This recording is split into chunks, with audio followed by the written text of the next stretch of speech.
Hola amigos del Excel, hoy os quiero mostrar cómo utilizar la función contar. Es muy sencillo, vamos a utilizar esta tabla que todos ya conocéis, que es de los gastos mensuales de un hogar.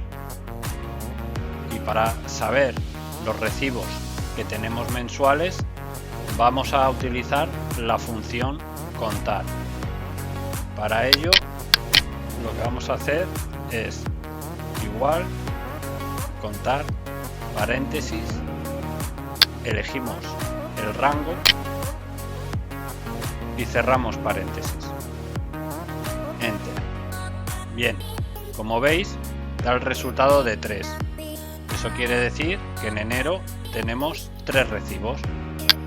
Si cogemos la fórmula y la arrastramos a los 12 meses, veremos los recibos que tenemos cada mes. En febrero tenemos 5, en marzo 3, en abril otra vez 5 y así sucesivamente. Bueno, espero que te haya resuelto tus dudas. Si te ha gustado, dale a like y suscríbete para más vídeos como este.